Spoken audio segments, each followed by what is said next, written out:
enough of that. Yes. This is the Animations Fuzz. This is the new fuzz I'm building.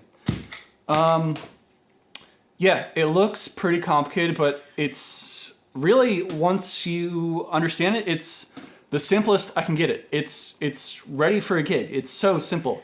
It's like pretty much one knob per function, if you really think about it. So there's 3 different fuzzes. So there's 1, 2, and then 3. This doesn't equal another fuzz. That just goes back to 1. So if you want to have 3 preloaded, you'd go like that, because this switch is always bypassed.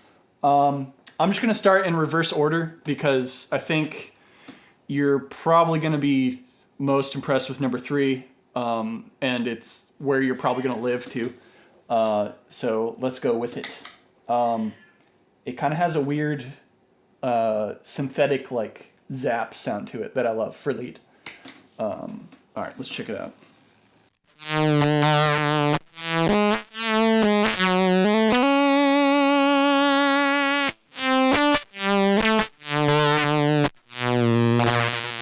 All right, what are you hearing?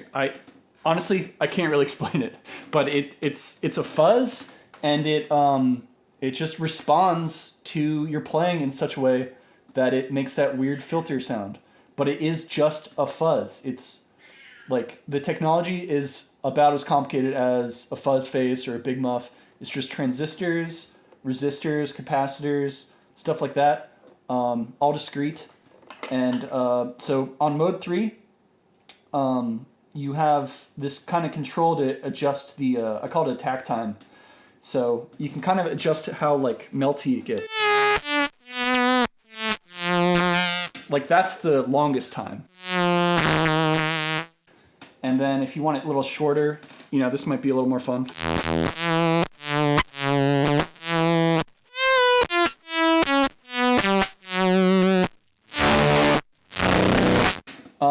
And then there's kind of like this magic moment where it's like when it's just fast enough to match like the decay, it makes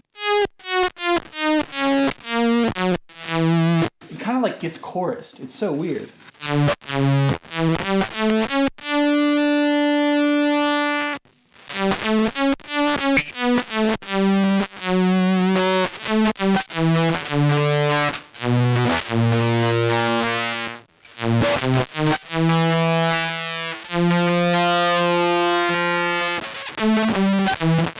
Oh, there it is, yeah. It kind of has like that 90s like rave lead sound.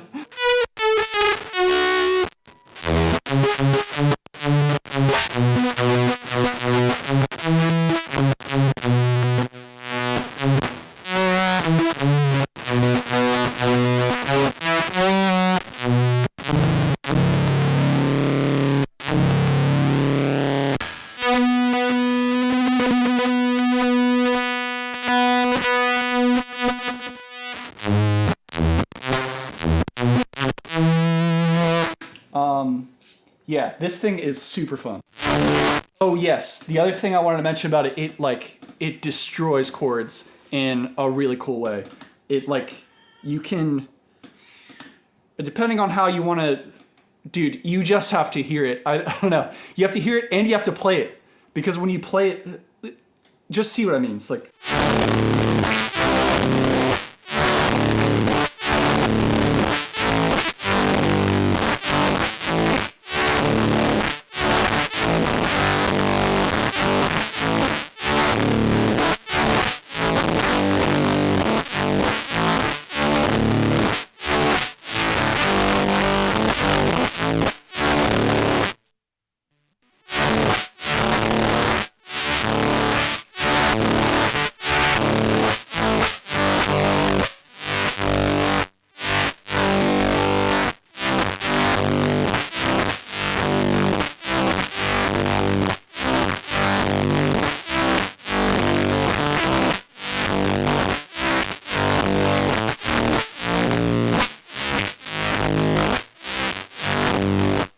You hear what I mean? It's like you're controlling all that stuff with just how you strike the guitar. Like if you go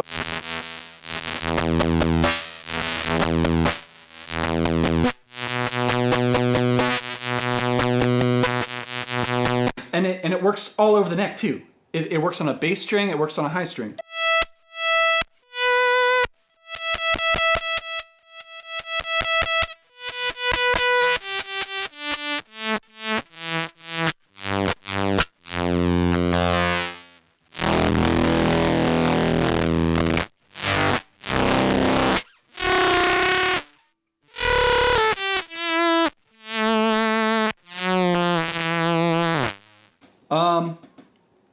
Honestly, I could just play this one all day, but that's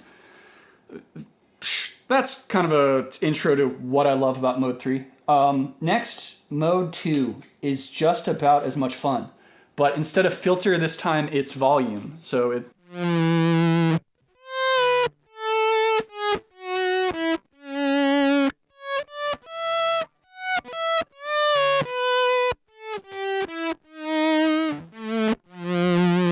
Again, the only control you get is the attack time on it, and it's kind of all you need. You just find kind of a sweet spot, and then, you know, depending on what kind of guitar you're using, you'll just kind of like find like a magic, you know, setting with your technique and your guitar pickup.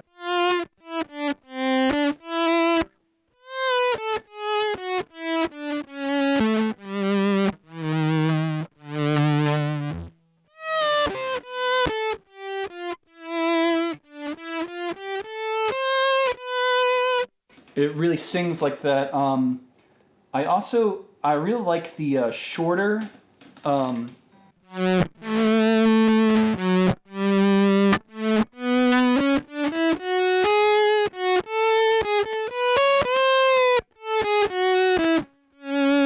It kind of sounds the same, but it's just like a difference of like how hard you have to hit the string before it fades. So this one, it'll be. I don't have to hit it very hard.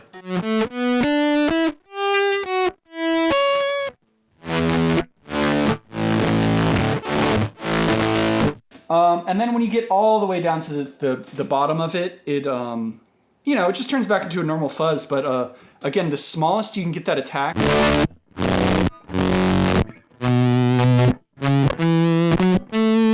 I like that too, because it just sounds like louder than loud. It sounds like you're like really pushing an amp past the point it can handle, and it's like you know, sagging or like struggling to catch up. It's like, you hear what I mean? Like the attack is, you can just tell that it's shaved off. It's such a sweet sound.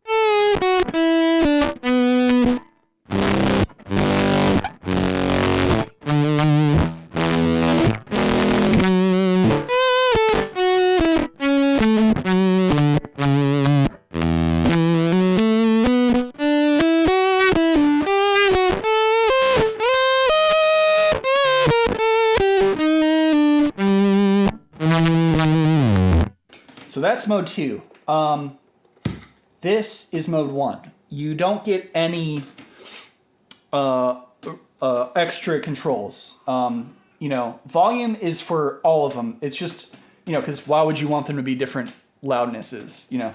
So this volume, it just works for everything. The input level works for everything. You probably won't need to touch input level. And you probably won't need to set output level much further than that. It gets super loud past here.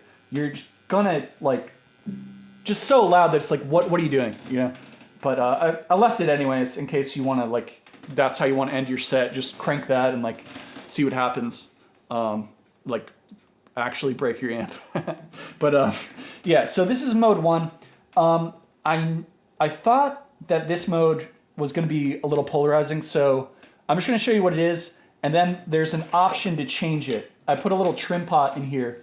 So if you don't like what I did with Mode 1, which is I just tried to make it sound like a broken fuzz.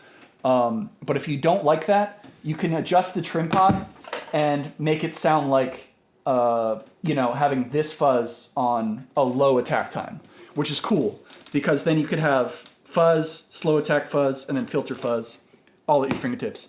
But this is my idea for Mode 1. It's just it just sounds broken. So here we go.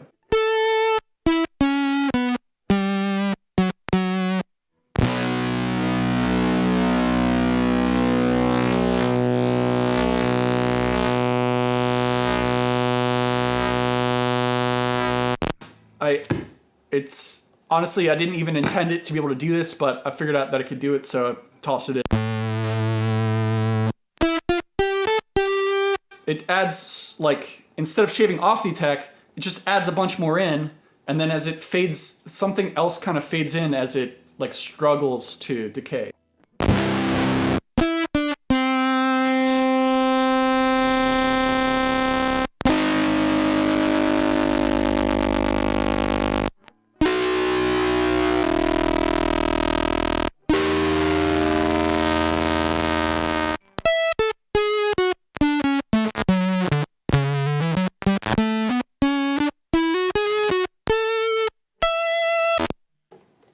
So I figure, like, this is kind of how I would just leave it, with the volume about here, and then everything else kind of, you know, around 2 or 3 o'clock. So this is my idea. I like mode 1 to be a broken-ass fuzz, but if you don't like that, you can twist your trim pot, and you can have mode 1. So I've done that on this one. Mode 1 be just, like, kind of a normal fuzz. But again, it's like a little bit of attack is missing, so it sounds cool. So this could be 3 fuzzes in your set list. So number 1.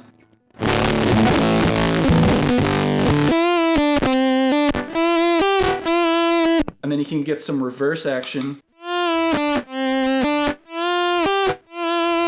And then you can get some filter action.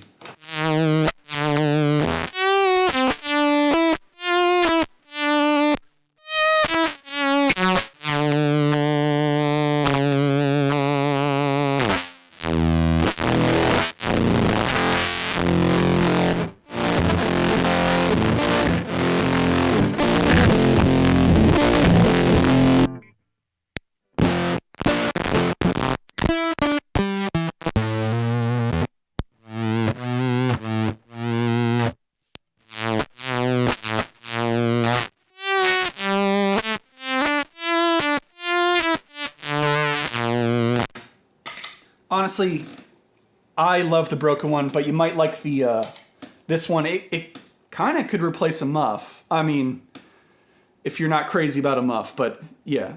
See, that's what I figured. I figured you have enough normal fuzzes, and you know, what if there was just one that does all the freak stuff, and you could just choose to have that on your pedal board. Yeah, I don't know. Let me know what you think. I had a lot of fun making this. I hope you like it. I'll catch you next time.